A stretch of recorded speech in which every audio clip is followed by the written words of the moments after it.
नमस्कार मुलांनो, कसे आहात सगळे? तुम्हाला सगळ्यांना छोट्यांच्या गोष्टींची पुस्तकं आवडतायत हे बघून आम्हाला खूप छान वाटतंय. असंच तुम्ही बाकीच्या मुलांनी सुद्धा आम्हाला छान छान तुमचे फोटोज, व्हिडिओज पाठवा बरं का.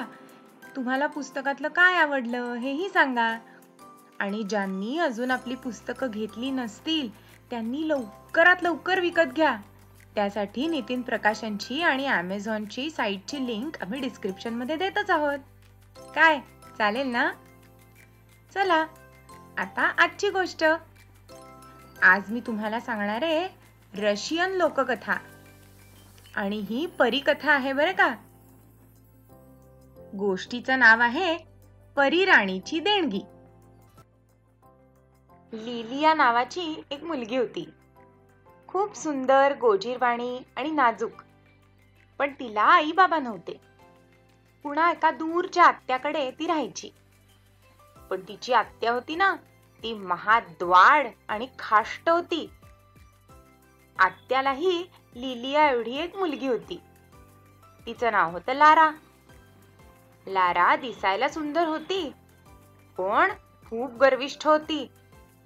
आत्याचा तिच्या मुलीवर म्हणजे लारावर खूप जीव होता. मोठ्या अभिमानाने ती म्हणायची, किती सुरेख आहे माझी लारा, राजाची राणी शोभेल अगदी. बिचाऱ्या लिलियाचं मात्र असं कधी कधी कौतुक करायची नाही ती. तिला नुसतं काम करायला सांगायची. केरवारे, धुणी भांडी, स्वयंपाक पाणी. शेजारी पाजारी तिचे हाल बघून हळहळायचे. वाईट वाटायचं त्यांना आणि म्हणायचे, त्या लारापेक्षा लिलियाच शोभेल राजाची राणी. किती गोड चेहरा आहे तिचा. लिलिया रोज सकाळी घागर घेऊन विहिरीवर पाणी भरायला जायची. विहिरीतून जड जड बादल्या ओढता ओढता दमून जायची बिचारी आणि जरा विश्रांतीसाठी विहिरीच्या काठावर बसून आतल्या खोल पाण्याकडे बघत राहायची. एक दिवस लिलिया अशीच विहिरीजवळ पाणी भरायला गेली. तो काय गंमत, विहिरीच्या काठावर एक छोटासा मळका झगा म्हणजे फ्रॉक पडलेला दिसला. पहिल्यांदा लिलियाला वाटलं की कुणीतरी मुलीनी आपल्या बाहुलीचा झगा टाकला असणार. पण तिने नीट पाहिलं तर तो अगदी तलम भारी कापडाचा झगा होता. लिलिया मनात म्हणाली, कुणातरी परीचा झगा असणार हा. मी छान धुवून इस्त्री करून ठेवीन हा तिच्यासाठी. मग लिलियानी तो झगा छान धुवून इस्त्री करून परत ठेवला.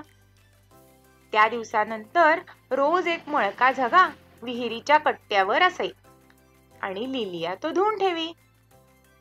असा महिना गेला आणि एक दिवस विहिरीच्या कट्ट्यावर एक सोन्याची साखळी आणि एक छोटीशी सोनेरी पेटी लिलियाला मिळाली. परीने माझ्यासाठीच ठेवल्या असणाऱ्या वस्तू, लिलिया आनंदाने म्हणाली. तिने हळूच ती पेटी उघडली आणि काय, एक गोड गाणं आतून ऐकू येऊ लागलं. त्या आवाजाने लारा आणि आत्या धावत आल्या आणि त्यांनी विचारलं, काय ग लिलिया, हा आवाज कुठून येतोय? लिलियानी त्यांना काय घडलं ते सगळं सांगितलं. लारानी लगेच ती पेटी लिलियाकडून हिसकावून घेतली आणि सोन्याची साखळी आपल्या गळ्यात घातली. तर काय गंमत, तिच्या अंगातले जुने कपडे नाहीसे झाले आणि त्या जागी सुंदर जरीचे कपडे आले. आणि साखळी काढल्याबरोबर ते कपडे नाहीसे झाले. आत्या म्हणाली, लारा, आता तू ही सुंदर पेटी राजपुत्राला भेट म्हणून दे. गळ्यात ही साखळी घाल. तुझा सुंदर पोशाख पाहिल्यावर तुला नक्कीच तो आपली राणी करून घे. पण आत्या, लिलिया हळूच म्हणाली, ती पेटी आणि साखळी माझी आहे. चुप, लारा ओरडलीच. लारा आणि आत्या लगेच राजवाड्याला जायला निघाल्या सुद्धा. बिचारी लिलिया डोळे पुशीत पुन्हा पाणी भरायला लागली. तोच काय गंमत, विहिरीच्या कट्ट्यावर दोन पांढरे शुभ्र हातमोजे होते. लिलिया आनंदाने म्हणाली, माझी पेटी आणि साखळी लारानी घेतली ना, म्हणून परीराणीनी मला हे दिलं असणार. तिने पटकन मोजे हातात चढवले आणि लगेच काढले. तो काय, मोजातून खळखळ खळखळ करत रुपये पडले. अय्या, किती सुंदर भेट, लिलिया म्हणाली. धावतच ती रस्त्यावर आली. तिथे तिला म्हातारी भाजीवाली भेटली. लिलिया भाजीवालीला म्हणाली, आजी, हे घ्या पैसे. आता म्हातारपणी काम करायला नको तुम्हाला. असं म्हणून तिने मोजे काढले आणि बाहेर पडलेले पैसे आजीला देऊन टाकले. लिलिया रस्त्याने पुढे जात होती. भेटलेल्या प्रत्येक गरीबाला पैसे देऊ लागली. सारे जण तिला आशीर्वाद देत होते. अशा ह्या उदार आणि प्रेमळ असलेल्या लिलियाला तिच्या मोजातल्या पैशांचं स्वतः करता काहीतरी घ्यावं असं वाटलं सुद्धा नाही.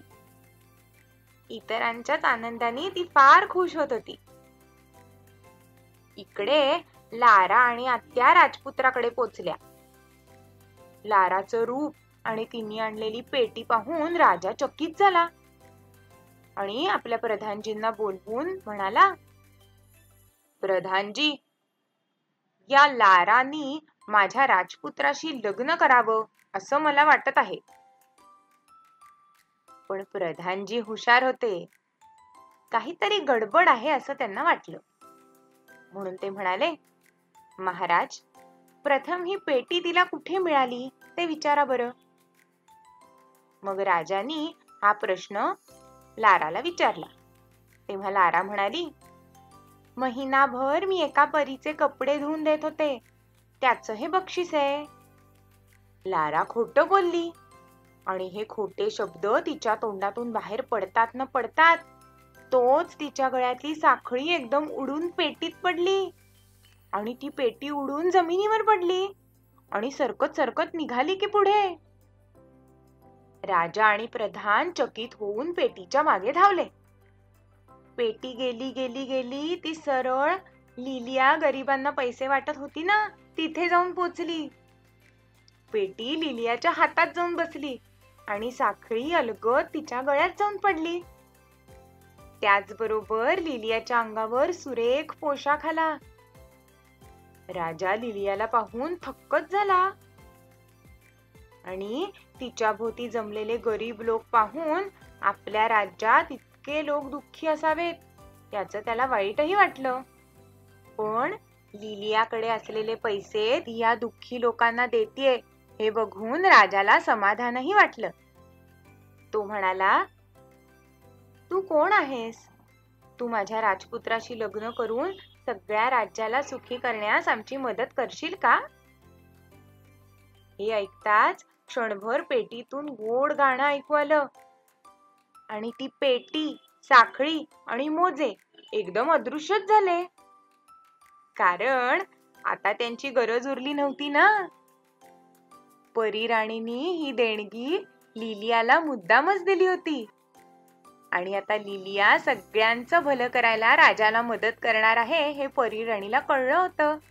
त्यामुळे आता त्यांची गरजच राहिली नव्हती आणि म्हणूनच पेटी, साखळी आणि मोजे अदृश्य झाले. मग लिलियाचं राजपुत्राशी लग्न झालं आणि ते सुखाने राज्य करू लागले. सगळ्या जनतेला दोघं मिळून मदतही करू लागले आणि सगळ्या लोकांना हे राजा राणी खूप खूप आवडले. काय, आवडली का रशियन परीकथा? आता रशियाबद्दल थोडीशी माहिती. तुम्हाला माहितीये का, रशिया हा जगातला सगळ्यात मोठा देश आहे. युरोप आणि आशिया मधल्या एकूण 14 देशांच्या सीमा रशियाला लागून आहेत. म्हणजे केवढा मोठा असेल ना. आज एक काम करा हा, तुमच्या घरी जगाचा जो नकाशा असेल ना किंवा पृथ्वीचा गोल, त्यावरती रशिया कुठे आहे ते बघा. म्हणजे तुम्हाला कळेल की तो किती मोठा आहे आणि केवढा पसरलाय ते. चालेल? चला आता भेटूया पुढच्या रविवारी वेगळ्या देशाची वेगळी लोककथा ऐकायला. अच्छा. अच्छा